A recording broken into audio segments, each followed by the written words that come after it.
And this data actually was used to be able to inform city leaders about how to better spend resources.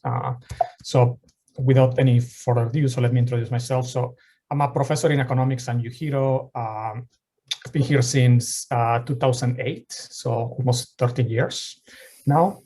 I'm not a typical economist. I actually work in social aspects, social and economic networks, especially looking at the impact of networks on behaviors. I'm currently working on a variety of projects addressing COVID-19 in our communities, including measuring the impacts of COVID-19 on businesses, but also on individuals. And I serve as the Director of Data Coordination and Analysis for the Pacific Alliance Against COVID-19, where we are looking to increase testing and vaccination in rural communities in Hawaii, especially working alongside federally qualified health centers, including the Waianae Coast Comprehensive Health Centers and a few others across all of Hawaii. So, okay, so what I'm going to be talking today is I want to introduce you to the Back on the Wave data portal, which is this nice data set that allows to look at the impact that economic impact that COVID-19 had on small businesses, but also, so we're able to look at what are the activities that businesses are doing to mitigate COVID-19 in our communities.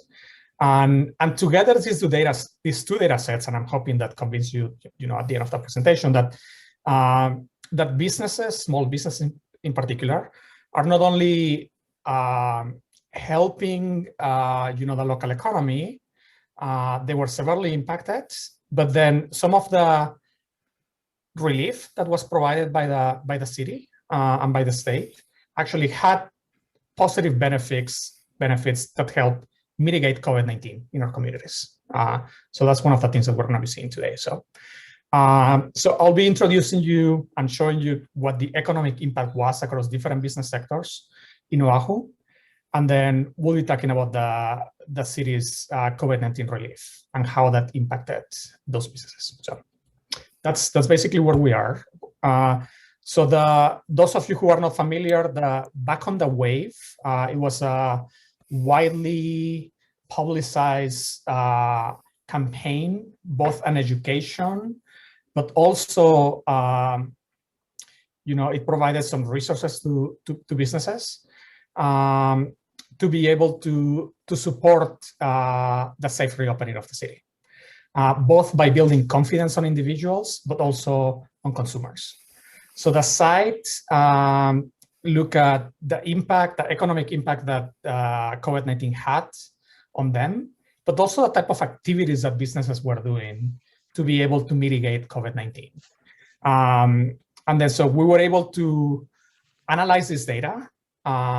And then what I'm going to be showing you today are the results of this data analysis, some partial results, not all of that.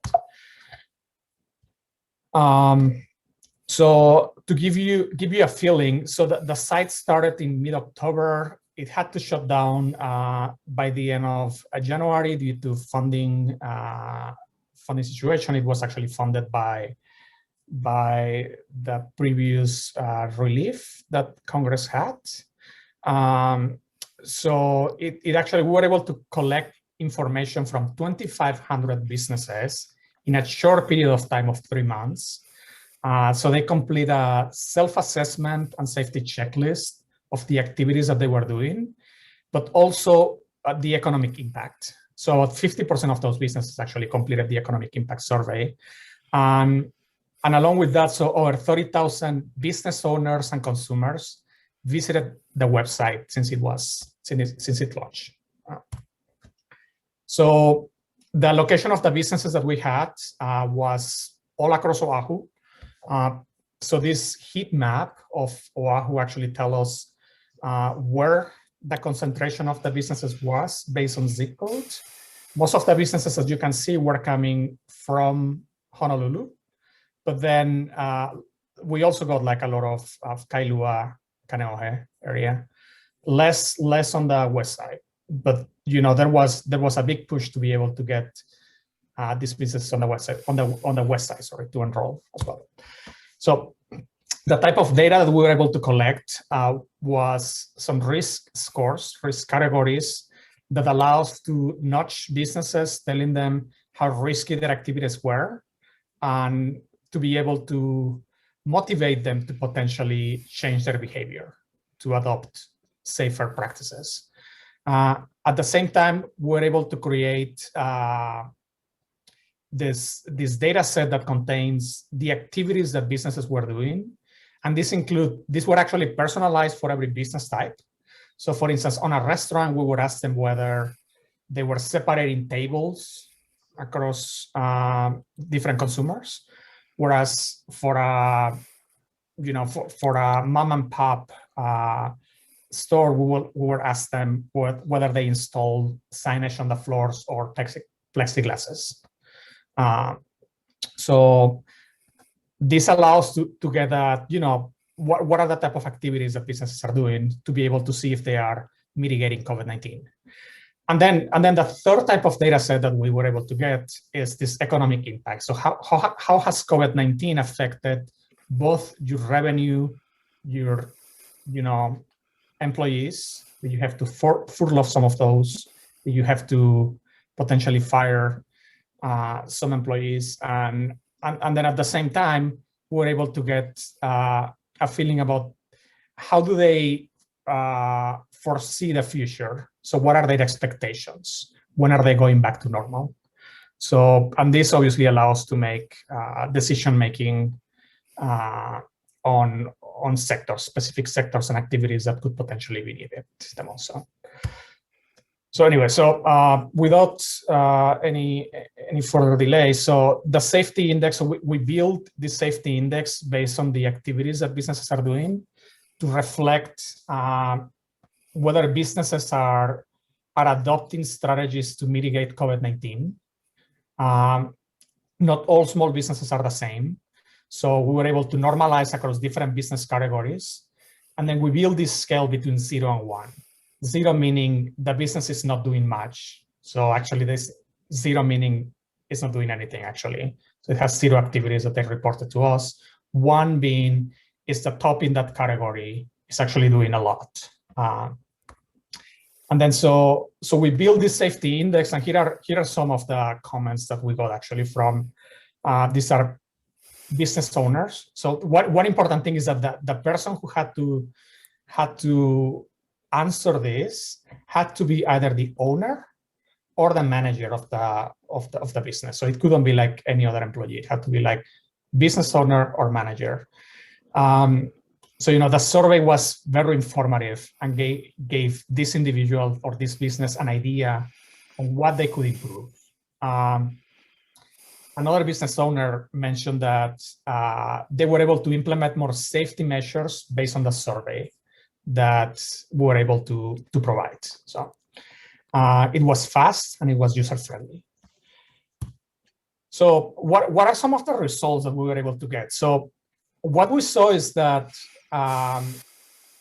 if you were able to break this down into different categories, places of worship and grocery stores were the type of businesses that were actually implementing more preventative measures relative to, say, retail and food and beverage businesses. Professional services were also at the lower tier, but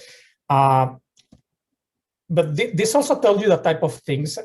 What is important is that we need to be able to differentiate across different business categories. So not all the businesses are the same, and this tells us where should you potentially target more resources, more education, or potentially more support to be able to increase safetiness in our community. So, and what this is saying is that potentially targeting this food and beverage and retail is where we should be putting more of these education aspects to it, resources. So we were also able to break this down across different regions in Hawaii. And again, so this is a heat map, meaning that the darker areas have a larger concentration of safety nets. So Kailua, Kaneohe area was actually one of the areas where we saw more businesses on higher categories, whereas areas of Honolulu were actually one of the lowest. So in fact, this is broken down actually by region. So Kailua, Kapolei actually were the highest. Aiea, some areas of Honolulu were the lowest. Breaking it down further into Honolulu, the areas that adopted the most safety measures were actually in Punch Bowl, in Ala Moana, whereas Kahala and Waikiki were at the lower end. And again, so this may be based because of the business sector that they are on. So that's something. So now, and I'll come back to this measure in a second after I present the economic impact. So to be able to tell you how we put everything together. So now, what was the economic impact that COVID-19 had on these small businesses from a year ago? And then how do they feel about the future? So say 1 year from now. So here are actually some of the comments again from, this is in late 2020. These are two small business owners. One of them basically talking about how those restrictions have caused this business to close and lost a lot of money. And they are now basically taking a gamble to see if they can recover or not some of the money. And then another business owner basically talking about how these small business are the ones more affected and they cannot shoulder. They're actually shouldering most of the pain relative to larger corporations. So the impacts that we saw, an average revenue loss across all the businesses that we had in our survey of about 50% revenue loss relative to last year. So that's a huge revenue loss that we saw. So tourism, of course, was the most affected, as we can expect.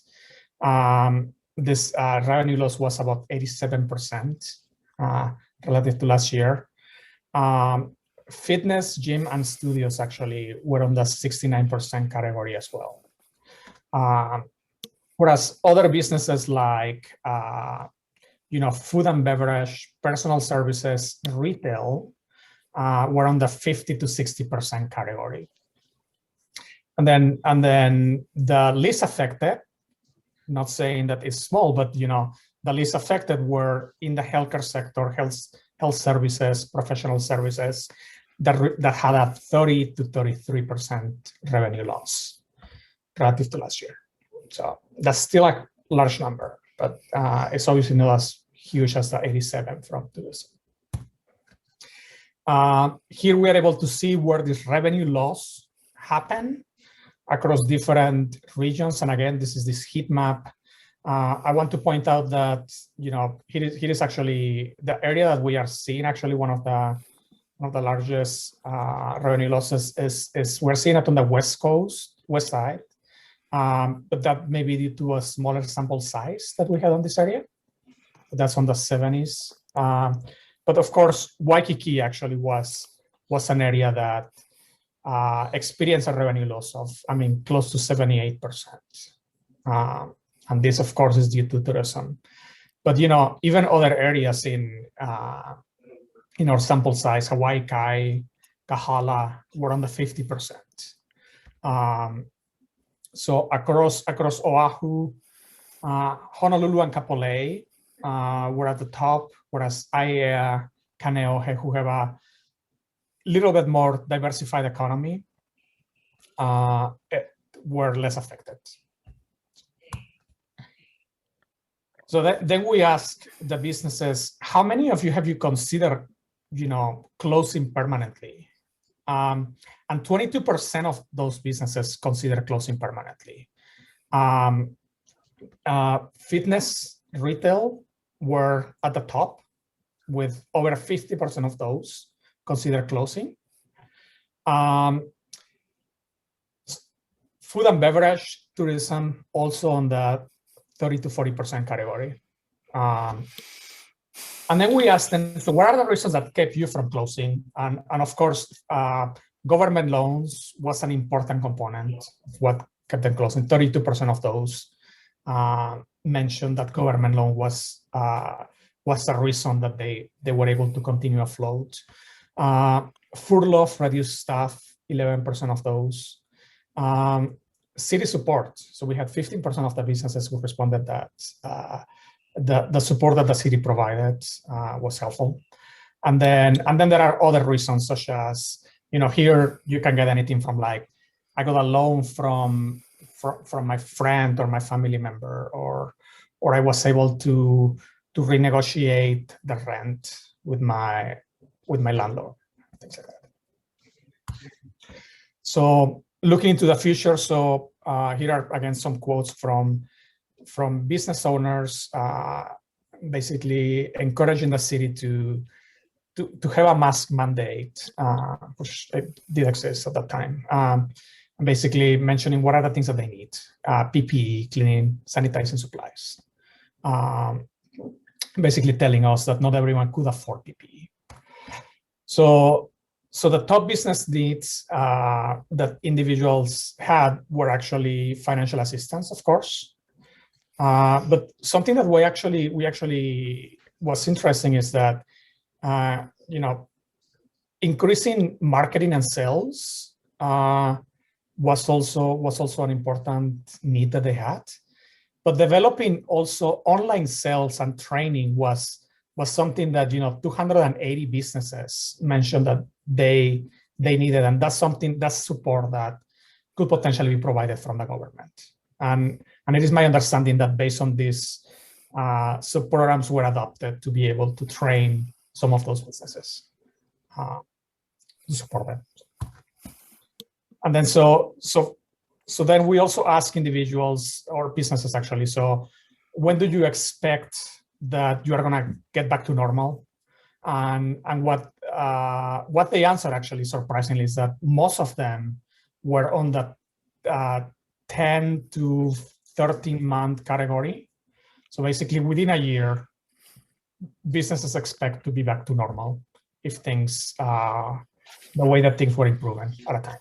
So the more pessimistic, of course, were fitness and retail.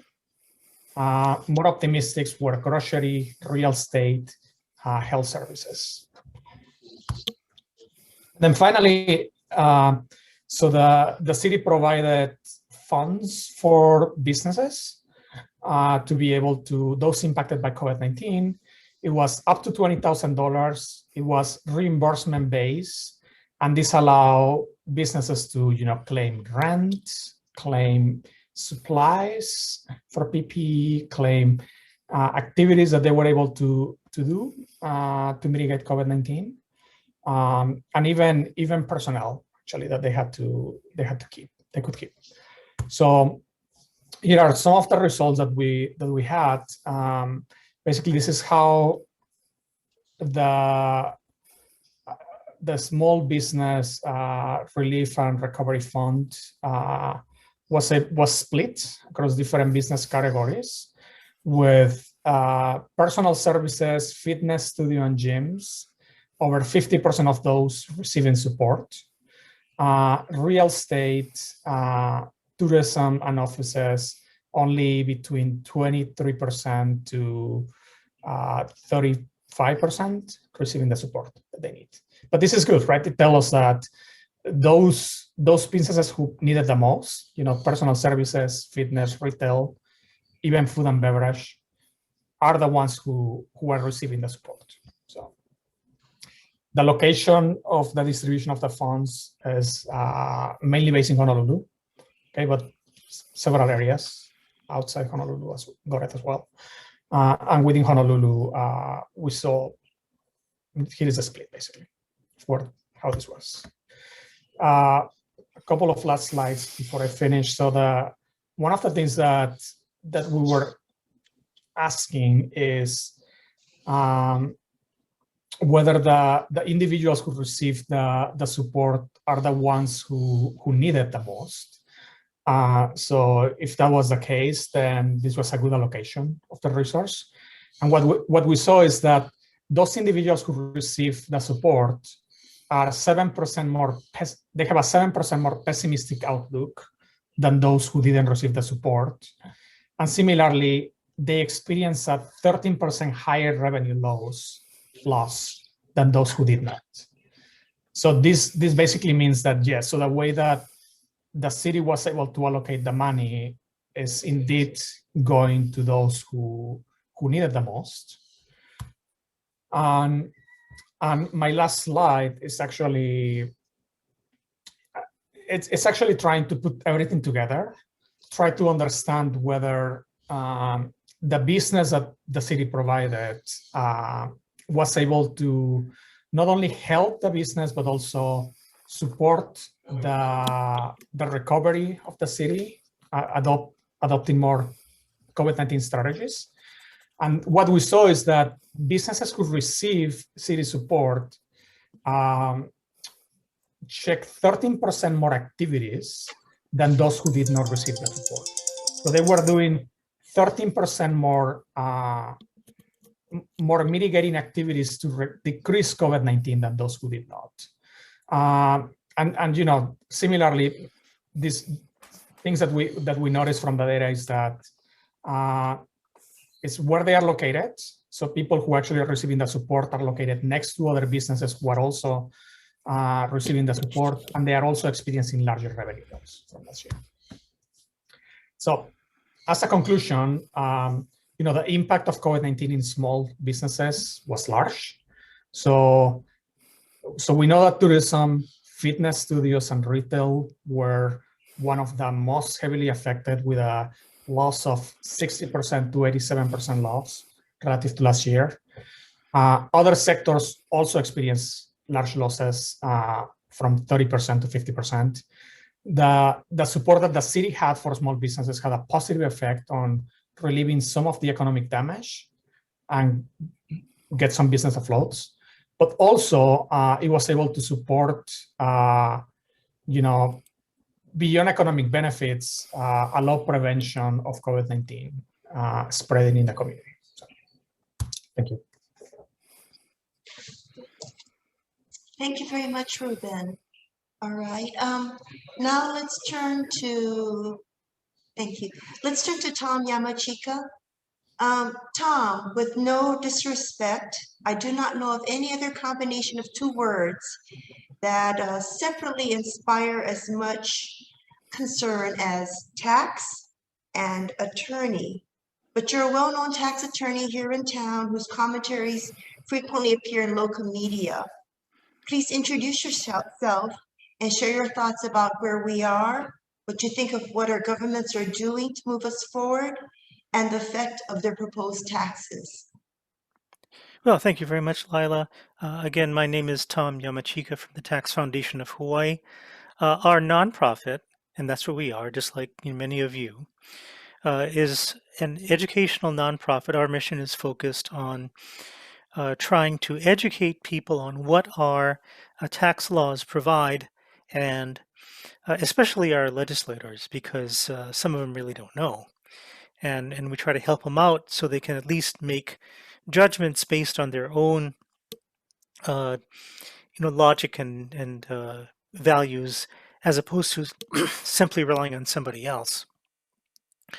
As you mentioned, I'm a tax attorney by training. I didn't start off that way. I started off as a regular attorney in a regular law firm. I was in there about 10 years, and then I worked at the Department of Taxation for three years between 94 and 96. Then I left the department and went to public accounting, doing pretty much the same for-profit job as I do now. The law firm was called, at the time, Coopers & Lybrand. It became PricewaterhouseCoopers. And after the national firm kind of left the state in 2006 or so, it came to be called Acuity, and I was working there until about 2013 when I left the firm. At the end of that year, the person who ran the nonprofit that I now head, Lowell Kalapa, kind of a fixture in everybody's imagination, I think. He suddenly passed away at the end of 2013. The organization needed somebody, and well, I was the only self-employed guy on the board of directors, so I thought I'd give him a hand. So that's kind of my second job now, to go ahead and educate people on what our tax laws provide. So let me just then go into my prepared remarks. Now, many of you in the social services are very much interested in our government's viability and ability to rebound from the economic crisis we're now in. Many of your organizations depend on grants and social services programs that they fund and you execute. For the reasons I'm going to describe, our government has mired itself in financial gimmicks fueled by fundamental distrust. To put it bluntly, government doesn't know how much money it has because people in different parts of it don't trust each other. And what we really need to be doing is getting rid of these gimmicks and getting back to working together for the good of society. Now, let me start by describing these gimmicks that I speak of. Most of government money is collected and accounted for in what's called the general fund. However, there are little pockets of money all over the statute books where legislators have allowed for, and the department executives have craved, the ability to spend money for a particular purpose without going to the legislature and begging for it every year. Now, there are hundreds of special funds hiding millions upon millions of dollars. No human could keep track of them all. I have spent every year that I've had at the Tax Foundation arguing against the use of unnecessary special funds, which are basically, places to hide money. And in case you think I'm exaggerating, the State Auditor's Office authored a series of reports over the summer of 2020. Report number 20-06 found more than $75 million in accounts associated with inactive special or revolving funds. Inactive. Okay, $75 million inactive. Report number 20-07 found tens of millions of dollars in special funds that swelled in size over the years, indicating an imbalance between the so-called dedicated funding source and the programs and services it was supposed to fund. Okay, as an example, the Department of Taxation has a fund called the Tax Administration Special Fund. It was enacted when we had this big tax credit program called the Qualified High Technology Business Program, and it was supposed to fund comfort rulings and other special rulings that the department would issue and that people would need to have stability in their business. So it kind of tooled along, with a balance of, $1 million, which is kind of where it should have been. And then they started adding some more revenue sources to it. They added, certain transient accommodations fines. They added, certain collections from what's called the special enforcement section, so the people in the cash economy. So before you know it, what started happening? The fund was at $1 million, then it was $2 million, then $3 million, then $4 million, then $5 million. Now it's over $15 million. Okay, and there is a bill alive in the legislature now that would claw this $15 million back into the general fund. So people found it, but that might not be the case with other departments with all of the with all the special funds that are out there. Okay, going back to what the state auditor said. Report number 20-08 built on report 20-06 and made the bold statement, and I quote, more than $483 million in excess monies may be available to be transferred from 57 special and revolving fund accounts to the general fund without adversely affecting programs, unquote. $483 million. There's a lot of stuff you can buy with $483 million. Yet, new improper special funds keep popping up even in bills sponsored by our executive departments.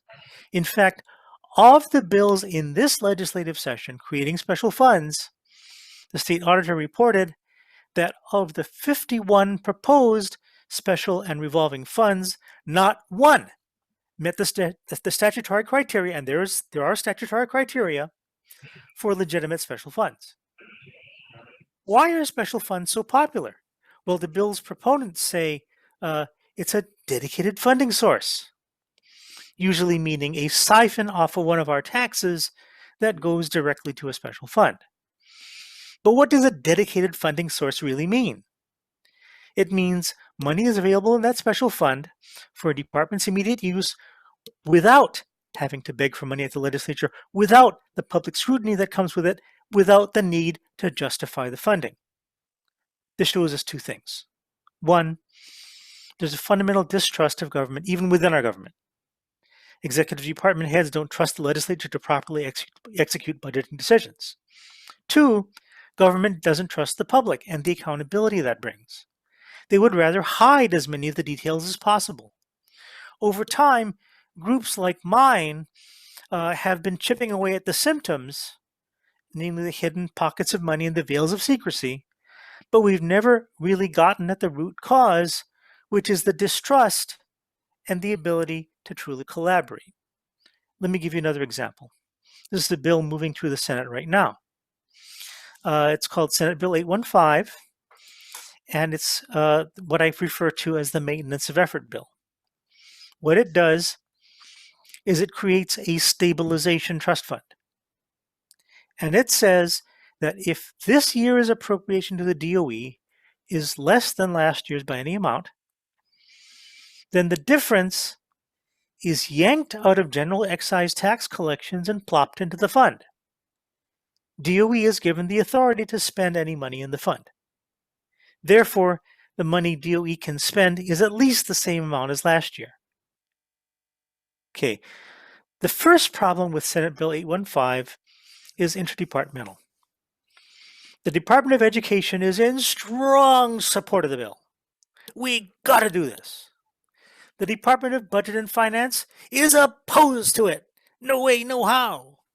This conflict is wide open to the public, and it never would have happened under some governors. The administration is supposed to be speaking with one voice if you got, real leadership. It's not. So there is discord and distrust even within the executive branch, and this discord being plainly visible to all, propagates outward and infects others. The next problem is the toxic attitude of the constituency. The bill is designed to provide for stable education funding. Nothing wrong with that. But there are exceptions written into it for such things as natural disasters, where there is a precipitous decline in funding all around. Even the feds have maintenance of effort provisions that states need to agree to in order to get federal funding. The federal provisions have the same exceptions for natural disasters and such.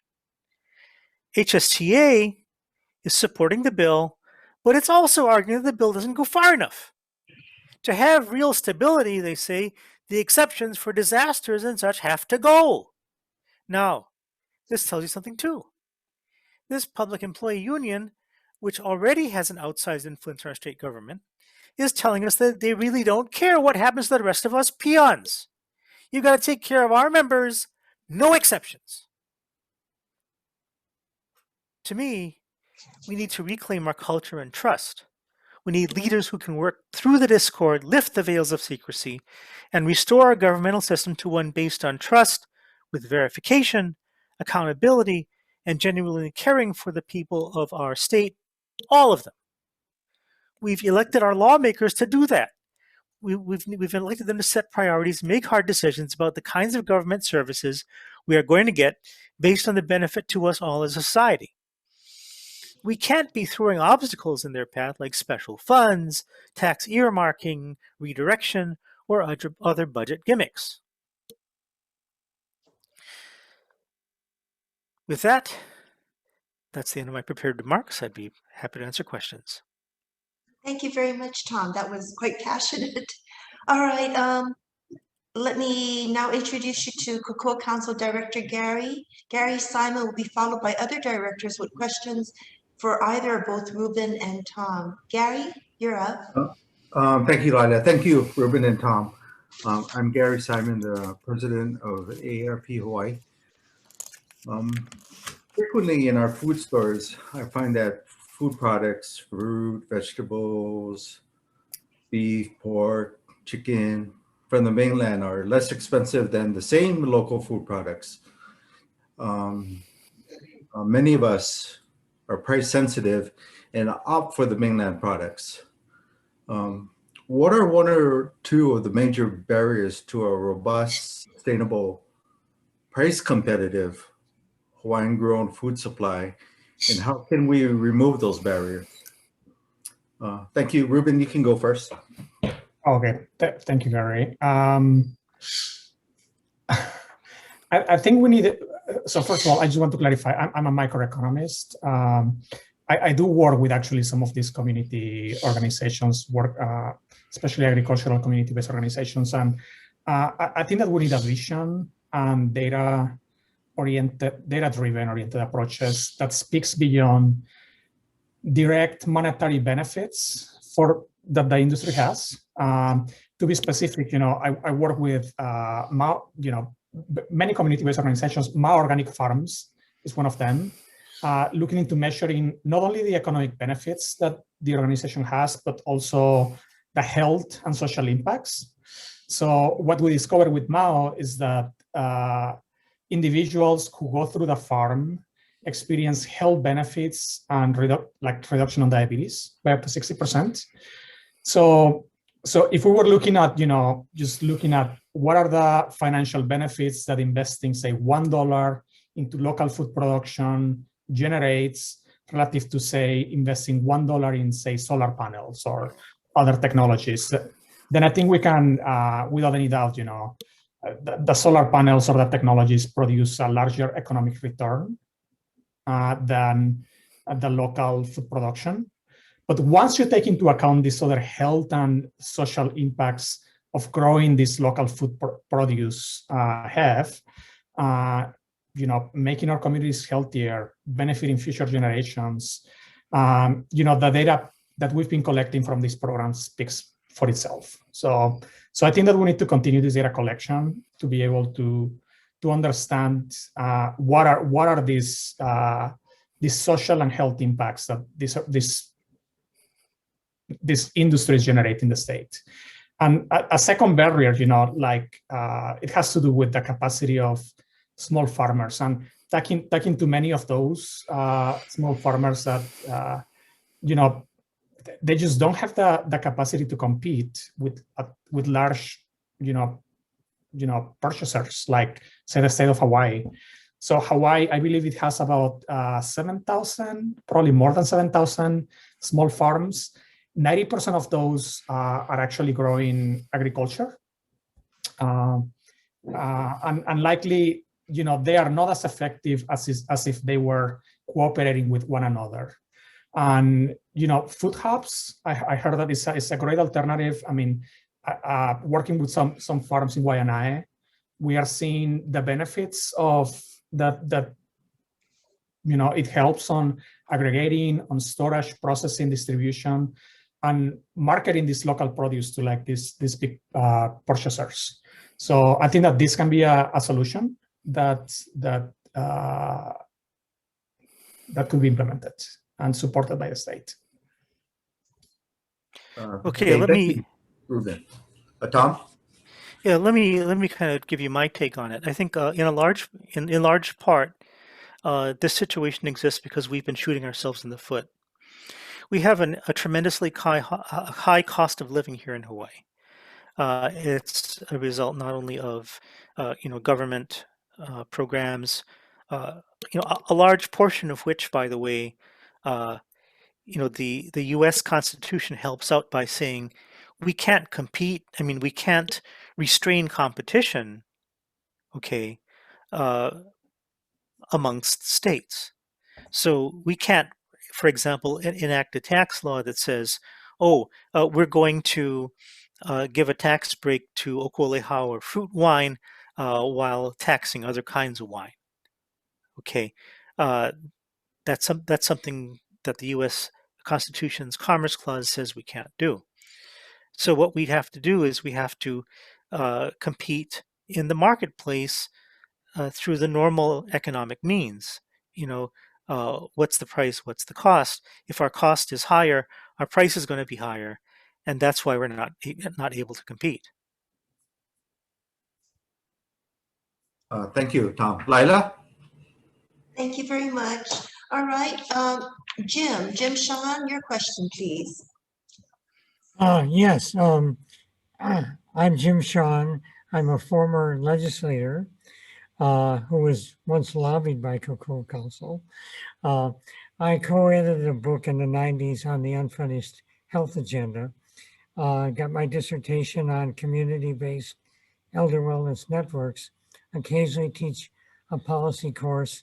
So I'm either an academic politician or a political academic, obviously trusted by neither. And my question has to do with long-term care and the cost of long-term care, whether it be institutional or community-based. It was never included even in the Clinton proposal. It's not part of the American of Obamacare. People are panicking at the cost as they suddenly arrive when they may need it. So my question is this: Washington State recently enacted a law to finance long-term care. Their finance program will be funded through a mandatory, payroll tax of 0.58%. So my question to both of you, is this a good way to fund long-term care, which is not funded by anyone? And what is your criteria in liking or disliking this approach? Either one. Okay. So I think that if I'm correct, so I'm not 100% familiar with the program of Washington State, but if I'm correct, I believe that the program pays benefits of up to $36,500, which is like $100 per day, right? That's right. To those who need assistance with daily activities like eating, medications, bathing, etc. Right? That's right. And the other critical thing about the program is that it's not universal, right? It's only for those residents who have worked over a period of time. I believe it's 10 years. That's right. Without any interruption. I think it was 5 years that they had to be working, or 3 of the last 6 years, something like that. Yes. So, and then self-employed individuals, I believe that they could choose whether to participate or not. So, with all of these stipulations, I think that the most important aspect of the program, and I'm sure that Tom will agree with this, is whether it is financially sustainable or not. Like, is this 0.58% enough to be able to pay the benefits that it promised? So if that's the case, I honestly can see that that's an interesting program that could potentially help long-term care. Whether or not this has to be voluntary or mandatory, that's a different question. That's a social aspect that I don't want to get into it. But that sounds to me an interesting program that could definitely help if it is well funded. Yeah, my question wasn't so much is long-term care worth funding, but is the payroll tax a good way to do it? Oh, I see. You are talking about payroll tax versus other ways to tax it. So, I think one good thing about the payroll tax is that it's taxing the individual who is going to be using it in the future, right? It's like an insurance policy that you are paying. If you are taxing, sales, then of course, I mean that's a subsidy that some individuals are providing to others. So I think the payroll sounds reasonable. Tom? Yeah, there have been legislative proposals before to do some kind of long-term care funding as an through a surcharge on the GET, among other things. If you're talking about should we do it as opposed to not do it, that I think is a societal question. Um, if you're talking about whether we have the ability to do it, that part I'm kind of I express grave doubt, because we have a history in our state government of really screwing stuff like that up. Okay, case in point. You remember the deposit beverage container program that we still have? Anytime you buy a bottle like this, this is a tea bottle here. It's green, so that's why it looks like transparent. Okay, there we go. You got to pay a nickel and then another penny or a penny and a half on top of that. There have been reports showing that the program has been riddled by fraud. One of the legislative auditors basically served up a fraud case on a platter to the legislator, and nobody prosecuted it. Okay, why? What is, why are we protecting people who are cheating the system like that? And it's possible that we can get the right people in the program and have it functioning correctly, but if we don't, it's going to be another disaster. Okay. The third question is payroll tax better than a general excise or something else? The concern that I would have about a payroll tax is that there's a certain amount of regressivity to it, namely, the people who make the most money tend not to be employees. Okay, they tend to be like owners of businesses, partners in a partnership, things like that. If you can perhaps spread it around in a more egalitarian fashion, then maybe it'll work. But strictly as a payroll, and by the way, in the old Hawaii, okay, back when we were still a kingdom, we had a compensation and dividends tax. But we decided to get rid of it for one reason or another, and we now have the system that we have today. Thank you. Thank you very much. All right, Lourdes, do you have a question?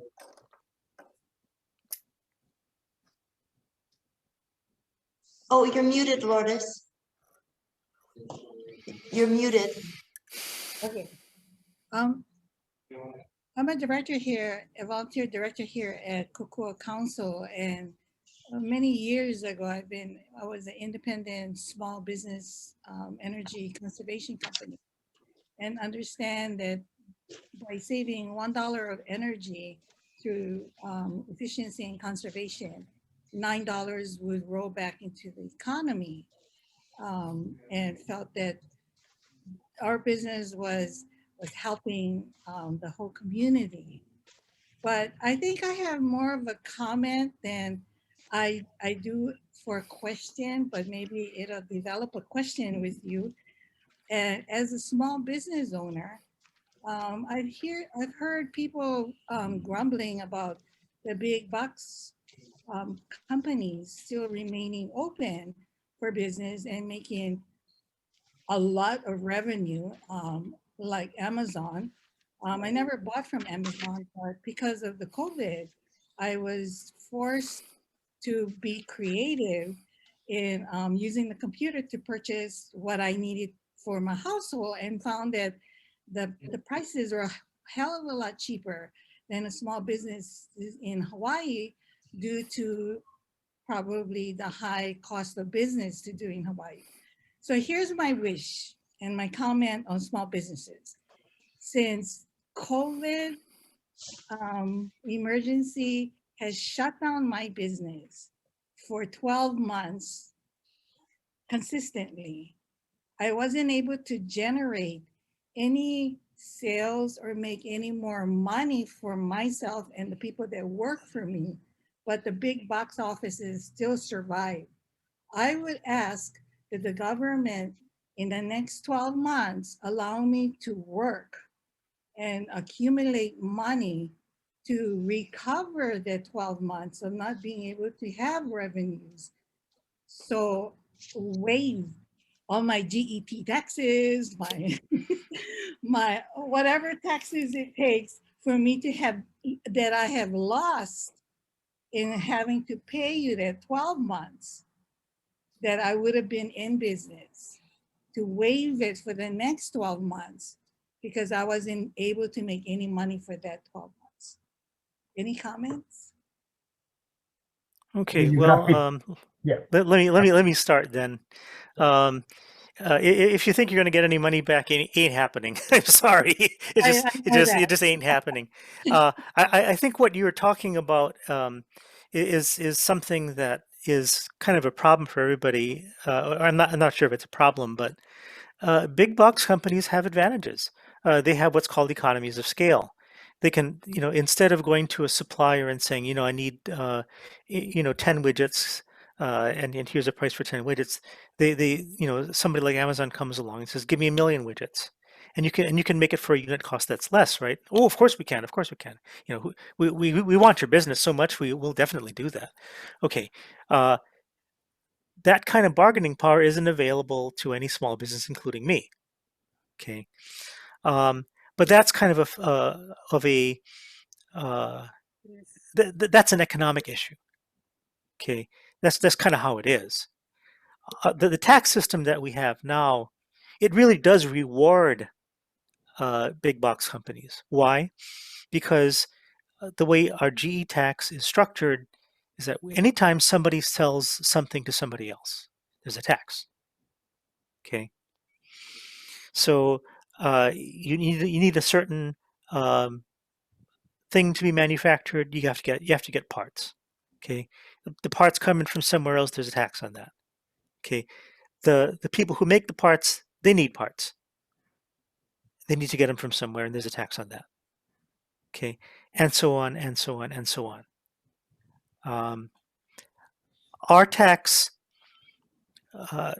law says that the business to business sales generally are 0.5% as opposed to 4%, but it's not uniform at all. And business to business sales of things like consulting or legal fees, accounting services, that kind of stuff, those are 4%. So so you have in the structure of the GET an advantage to being a big box because you can do all that yourself. You don't have to rely on suppliers. You can do all that yourself. Okay, so we have some economic components or economic advantages for being a big business, and we have some tax advantages for being a big business. We then have to make a societal decision on, okay, what if anything are we going to do about that? To an extent, big business is going to be a success anyway. Even though most of the rest of us are struggling, because they can afford to, they're bigger. They can take bigger hits. Okay, I mean, if somebody told me, hey, Tom, you got to pay $100,000 tomorrow, I'd be ruined. Okay, if they tell it to Amazon, they just laugh it off. It's just a matter of degree. Okay, Ruben, you want to build on that? Yeah, so I think that Lourdes, yeah, I'm sorry to hear about that, but I do agree with Tom that there is no way to get anything back. You had the chance, and I think you still have it on a PPP loan and the further extensions that were approved by the federal government. Some small, city support, but other than that, I think that that's what it's called competition, and unfortunately, we do have a disadvantage, being in Hawaii, of competing with Amazon, and I think that what we saw during the COVID-19 crisis, that the price of Amazon went up by over 100%. It's just crazy, right? I mean, during a crisis, and it just tells you the advantage that they had. So Yeah, I just feel for the small businesses because I think they're in peril right now. Yeah, absolutely.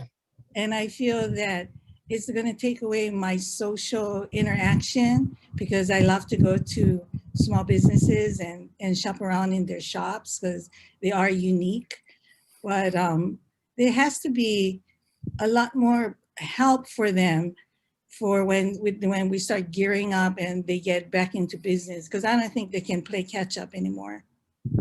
Well, I think one thing that they got to realize is they have to understand who their competition is. If they are directly competing against the big boxes, you know, uh, they're in trouble. Okay. If, however, they can kind of pivot to some kind of niche product, something that happens only in Hawaii, something that you have like extremely high quality, a Kona coffee, for example. Okay, that's how we compete against the rest of the world. We create a brand that has special value-added characteristics, and then market it as something other than normal coffee. So we're not selling normal coffee; we're selling Kona coffee, and that I think helps out with a problem such as that. Thank you. Thank you very much. All right, Rick Tabor, you're up. I'm Rick Tabor. I have just all kinds of questions, but let's stick with taxes for right now. So first, back in the 80s, it was Reaganomics that just totally turned the world around in the way that it did. 2017, we had the so-called tax reform that took it a little bit further. So today, on a micro kind of scale, I've been asked a question about SB, so Senate Bill 614, the unemployment tax waiver, which would waive taxes on the unemployment fund that was so hard for many folks, and some don't even have it yet, to obtain. What are your thoughts on the unemployed person not having to pay taxes on the unemployment that they've actually collected? And have you heard of that bill? And what are the chances of that passing? Something brand new that was just brought to my attention this morning. And I was just reading about it and thought, whoa, right? So micro, I mean, we go macro with all the big stuff you guys have, but real micro. Tell me what you think your thoughts are on that bill. Thank you. Okay, let me go first on this one. There, in the American Rescue Plan Act, which is the federal act that that we just passed, there is a waiver of federal tax on like up to $10,200 of unemployment benefits. Okay. However, another provision in the act says that if you're a state, you're getting benefits, then basically you're prohibited from giving benefits to other people. Okay. So you can't lower taxes, you can't give credits, you can't give incentives, you can't give exemptions. Okay, because they want you to take the federal aid, spend it for necessary relief, and not just give it to people. Or at least that's what I think the theory is.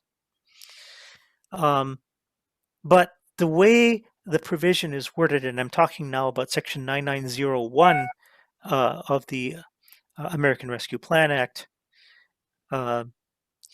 if we were to enact an unemployment tax waiver, we would take it in the chin. Okay, the feds are prohibiting that, so it ain't going to happen. That's my prediction. Okay, thank you. Ruben? I have no comment, actually. I'm not familiar Okay. with that bill. So. All right, that's my question. Well, we Appreciate have a dispute that came in the chat box. The comment says U.S. Treasury says that states can give tax relief and still accept the federal COVID relief funds. And there's an article on ABC News. That's correct, but the Section 9901 also says if you give tax relief, you've got to pay for it. You, the state, have to pay for it. Okay, and we are still waiting for interpretive guidance from Treasury on what that actually means. But if they are going to give you, like, say, $500 million, and you spend $100 million in state tax relief, then I think you've got $400 million left to use for state programs. So it's going to hurt us. somehow.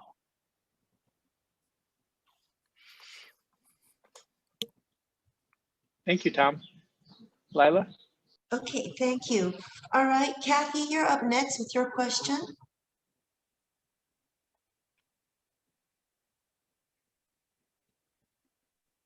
Hi, I'm sorry, it took me a minute. And this may be totally off the wall, but I think it's apropos. I'm from Georgia, and in Georgia we have the lottery, okay? And when it was first suggested, everybody was against it.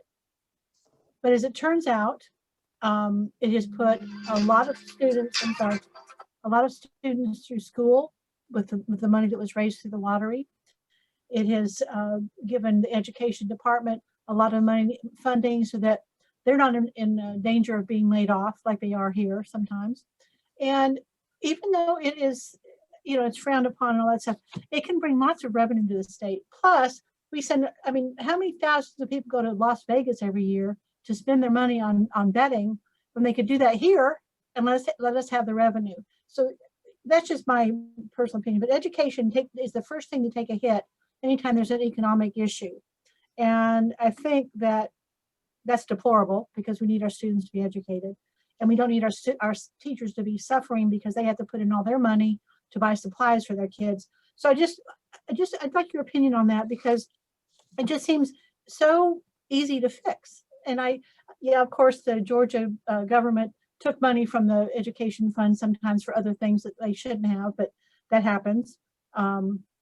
Just like the money that's being sent out by the national government, a lot of it's going not to the people, but to other stupid things. Excuse me, that's my opinion. But anyway, what's your opinion on the lottery? I think that there are two things that you mentioned. One of them is lottery, the other one is gambling, right? So, well, yeah. When you mentioned like going to Vegas, so I think that I have strong personal feelings about this. I'm not sure that this is what some of my colleagues agree with, but lottery is a no-brainer to me. I mean, it's an easy source of revenue that can be used, as you mentioned, to target education, other social programs. I mean, for God's sake, like 45 states in the nation have lotteries, so, but not Hawaii. I mean, so I don't understand why that's the case. Gambling is trickier. I mean, obviously there are some reports about the negative impacts that has been documented. I'm optimistic that there is a way to solve those issues.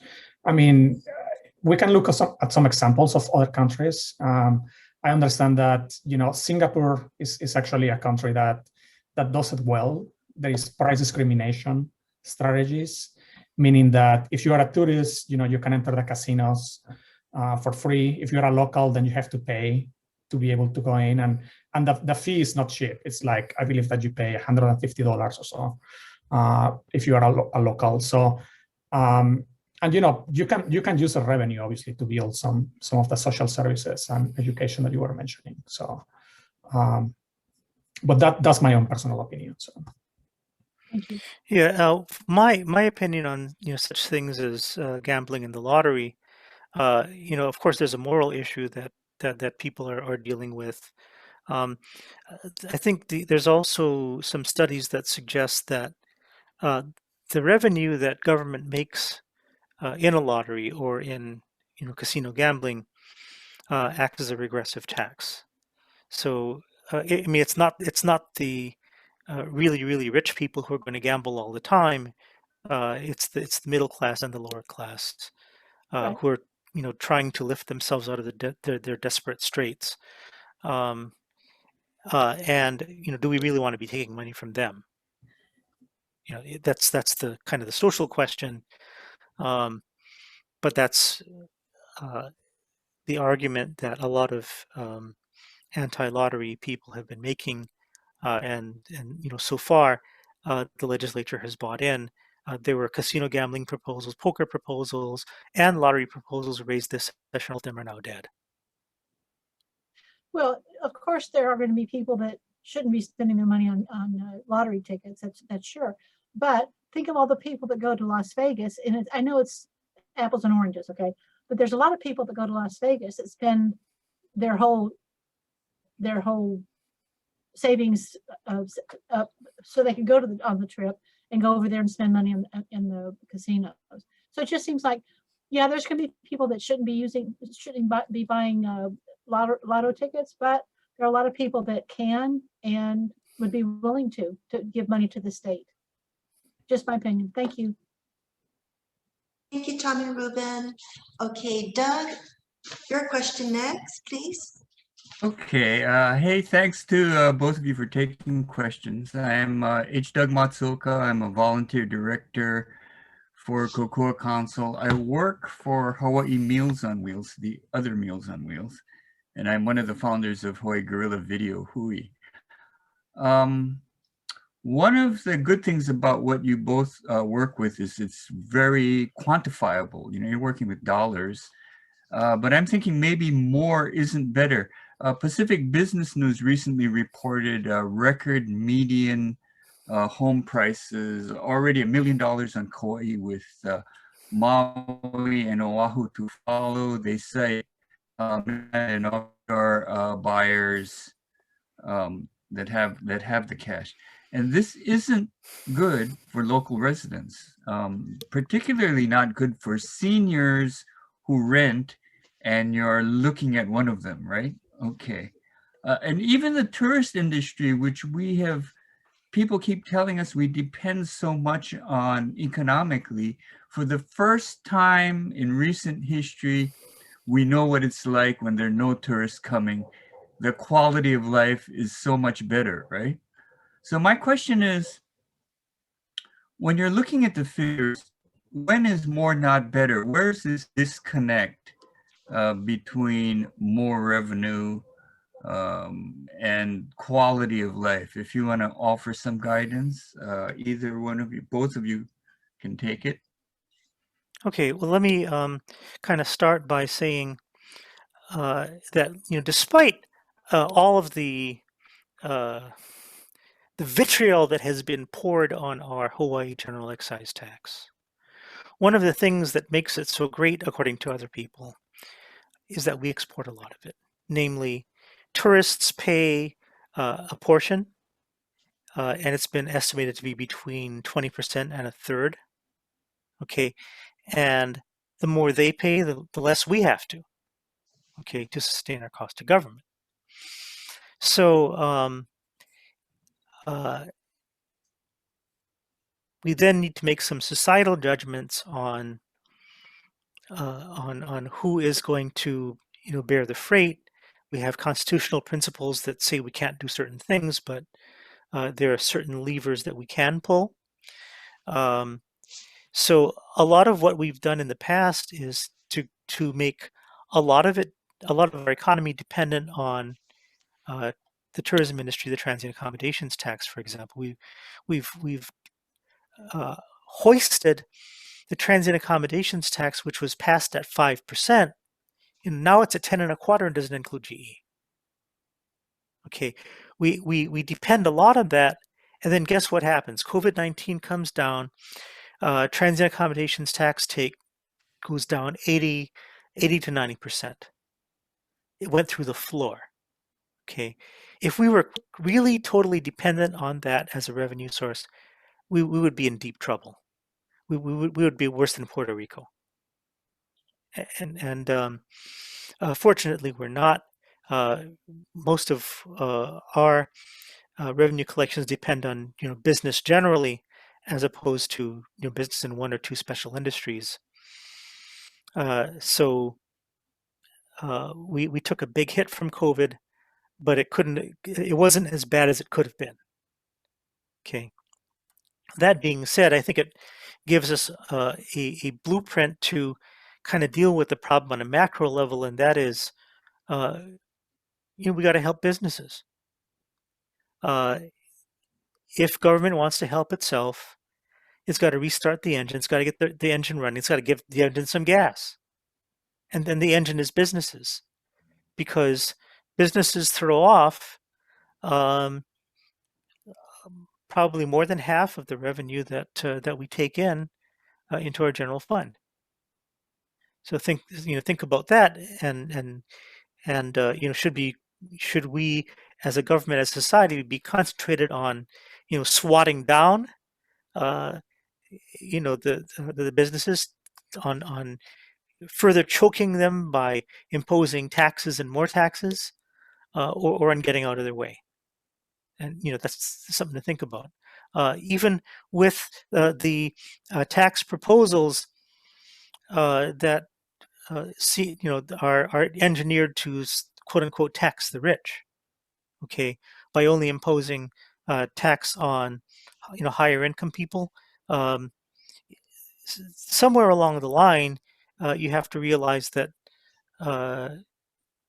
somewhere between 75% and 90% of all businesses are taxed at the individual rates, right? They're not corporations. They're partnerships, they're limited liability companies. They get taxed at the rates applicable to individuals. So at some point, you're not going to be able to distinguish between taxing a business and taxing the individuals. And there are social policy implications of that, and also fiscal policy implications of that. Well, how about legal restrictions on the sale of real property to people that don't live here? That would reduce, real estate tax, which we depend on. The city and county depends on, especially, but might increase quality of life. Well, I mean, I think it depends on what you want to do. I mean, do you want to bar the sale? Do you want to tax it highly? There are constitutional restrictions on what you can do. Okay. Well, other municipalities have done it. I don't want to get into an argument. If Ruben has an opinion, I'd like to hear his too. Yeah, no, I think that the cost of living in Hawaii is obviously ridiculous. Fiscal and social policies need to be addressed. I'm not the expert on this, so I think that some of my colleagues would definitely, will be able to answer this better, Doc, and I'll be happy to put you in touch with some of them. Yeah, so I think that's where I'm gonna leave it. But I think that I do agree with Tom on some aspects that the taxability is a big issue. I'm not sure that everything has to do with taxes. I think that there are also some desirability component of it, like Hawaii is attracting a lot of people from outside Hawaii willing to live, especially living Hawaii, especially during the pandemic, and that drives prices up. So how do you create the right social programs to be able to get locals to afford programs is a different issue, but yeah. Thank you. Right. Thank you. Barbara, do you have a question for us? Can you hear me? Yes. I'm Barbara Service. I'm with a volunteer with AARP and the Policy Advisory Board for Elder Affairs and Kokua Council for the past, 13 or 14 years. I'm interested in the growing numbers of senior citizens proportionately and long-term care, of course, but just basically how can we keep them in their own homes if that's where they want to be? Because I think that's the safest place. Tom, any comment? I'm sorry, I don't understand the question. So can you try that one more time? Well, I guess what I'm saying is, what can we do to help aging seniors remain in their own homes if that's their choice, rather than have to go to nursing homes or other facilities, which is costly and not what they want? What can the government do, or can they? I mean, they are doing things. Can you think of anything, given that the numbers are growing so quickly? Can you think of anything else that could be done? I think one of the things that you need to think about is kind of defining the scope of what government should be doing in that kind of space. There's a place for industry, and there is a place for government.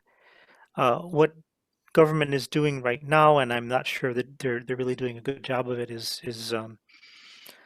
regulating the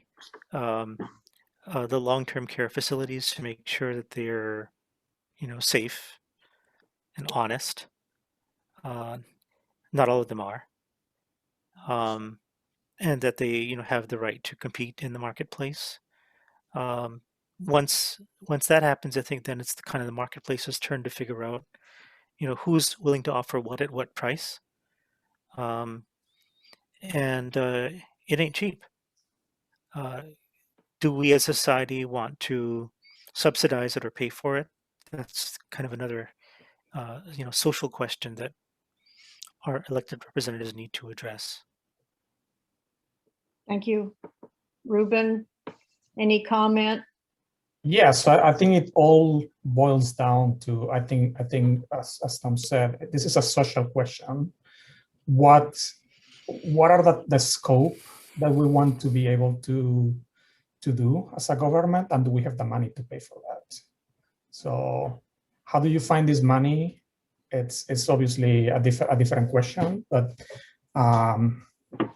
yeah. So I haven't seen any innovative ways actually on different states to be able to address that. Thank you. Thank you very much. Dale, do you have a question? Oh, sure. Thank you for giving us your valuable time today. So I'm a retired federal worker for Pearl Harbor, talking to you from Waianae in a condo. I moved in here in 1987. And since that time, I went from my mid-30s, I'm now 71. Inflation in the past 34 years is 129% per a federal page on the Treasury Department. But our fees have gone up 560%. Well, I pay more for this thing now than I would have paid for a house. This is unending, lifetime crushing debt. So my question is, mostly for Mr. Juarez, the Economic Research Organization, anybody take a look at this unbridled greed in these small privately held management companies driving this cost of living up so high so fast for retirees? We're getting killed. That's why people leaving the state. They can't take it, Thank you. I don't believe anything at UHERO at the moment is working on long-term care. I believe there are a few people outside UHERO within the university, especially at the Center of Aging, maybe looking into those aspects. So I'll be happy to figure out some of the people who are working on, but yeah, definitely not an expert on this. Okay, let me share one more thing with you, Ruben. I got a bill through the House, got killed in the Senate after a senator took some money from one of those companies, representatives. This is a corruption tax, and it's really bad for voters, Last night I was looking at a website for a house for sale in Sunset Beach, 3-bedroom, 2.5 bath, small lot, $14 million. Nobody from Local 5 who's a restaurant worker is going to be buying that place, They'll be turned away. So where was that? It was on the west side? So, Sunset Beach, North Shore. Sunset Beach, okay. Yeah, the realty group is Corcoran Realty from the mainland. So they're trying to get a house and sell it for $14 million down here. This is killing local people with middle class or lower income, And well, my question would be whether anybody accepted that offer. Yeah, exactly. Well, I haven't contacted them yet. They'd laugh at me. Thank you. Thank you very much. One of our next sessions is going to be about housing, affordable housing. But before I talk about that, let me ask Helen. Helen, do you have a question for Ruben and Tom? Yes, I do. Okay. You have to start my video or something. It's saying only the program can undo me. But I do want to ask this. right now there's a lack of transparency that's going on. And a lot of us don't know. And we try to know, but there's so much lack of transparency. For instance, one of the things that's being passed around is the, say, your parents buy a home for $15,000 in their days, and now they're selling it, say, for $500,000. They're having it, and this is what I've heard, that from the 17 to the new price, the difference is what we will have to pay taxes on because it would be a profit. Is Hawaii doing that here too? That we have to take it at the original price that we bought the property and then pay taxes on the new price? Because some of the places that are selling for $1 million are places that you even tear down to put something new on. And a lot of the seniors have depended on that money. So for their retirement, that they would sell their homes and go into care homes, and they can't afford that kind of taxation on the properties if they're sold on that big of a difference and marked as profit. There's so much lack of transparency that we don't even know what they're doing with the money. Just like when we had the tracing track, what a small percent was actually being used by the government for the things that they're specifically given for. I'm just so disappointed that they use the excuse of the transparency of all of this lack that we can't because of the COVID. And yet there's so much hurting going on and we don't even know it until they pass it. Just like when they were saying about the money for the schools, the money for the unions. The unions weren't even opening the schools until they got their money. And that money was to ensure that the people that are paying their 401s and all their different retirements would be resupplied because they've used it. So what are the people and how are the people being protected from all these things that are supposed to benefit the people, and it's not being used? Just like when they finally got the money, now all the legislators that you see on Facebook are different places that they're on vacation. They're showing you these steak and prime rib to everybody that they're eating, that they're traveling. I mean, it seems like unless they're hurting, they don't know how much the people are hurting. What can we do with so much lack of transparency going on?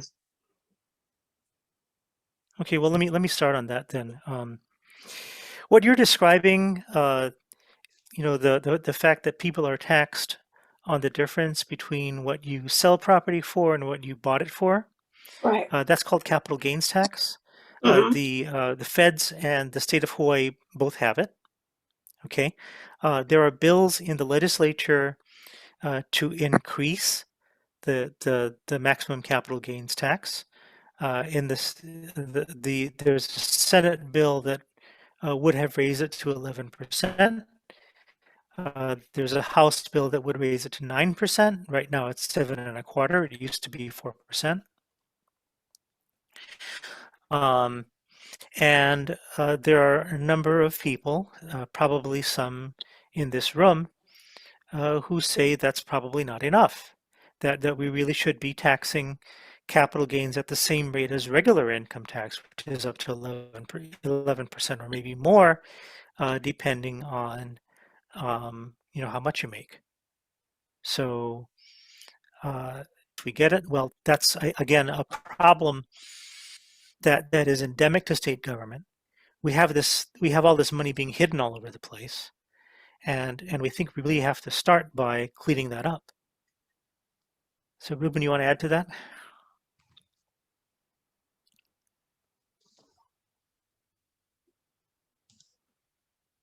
Sorry, guys. I was on. Maybe he doesn't. No. I think that I agree with Tom. with Tom. No further comments, but I do agree with that lack of transparency as well. So. Okay. Well, thank you very much. It's actually past the top of the hour. Thank you to our guests, Ruben Juarez and Tom Yamachika, for taking our questions. You've really taken a wide breadth of questions, and I appreciate your responses. At this time, I'd like to give Ruben and Tom opportunities to address our audience with their final message for this program. Ruben, would you like to start? Sure.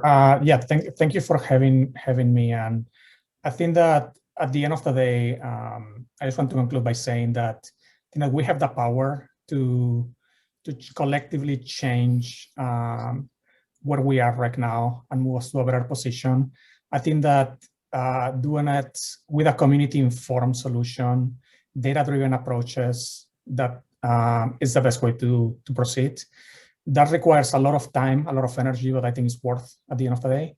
So I encourage everyone to every time that there is a new policy, there is a question, to start looking at what is the available data that speaks for it, and if it is not available, figure out a way to do this data collection exercise.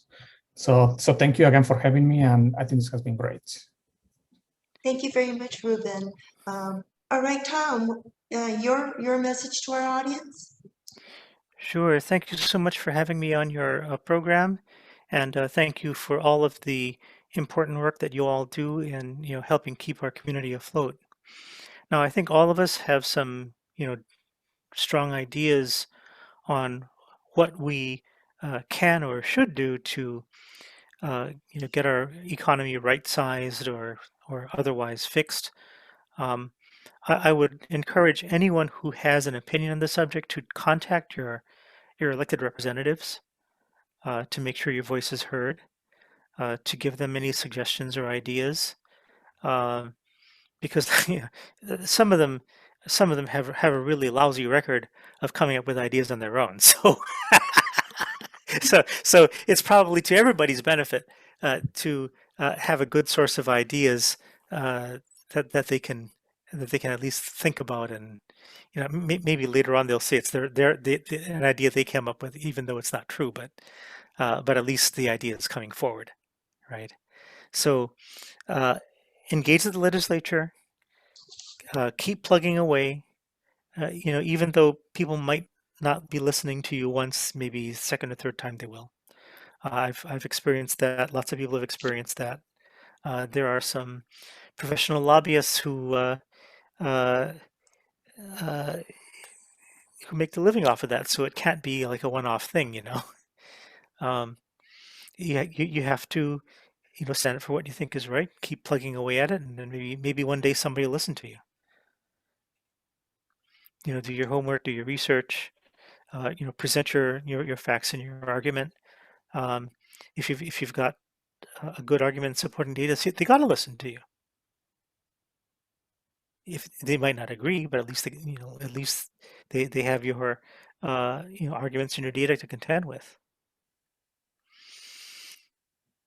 Thank you very much for having me. Thank you.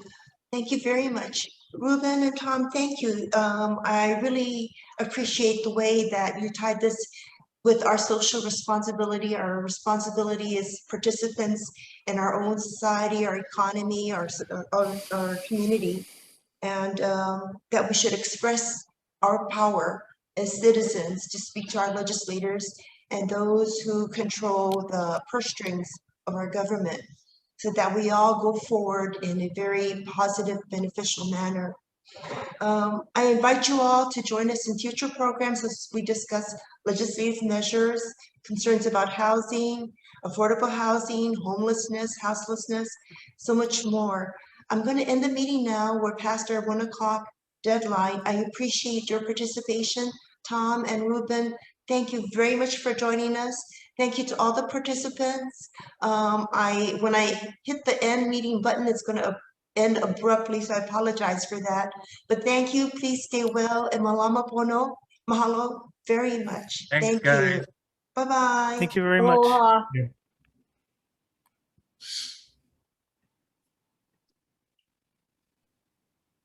Okay, I ended the live stream and I'm ending the recording.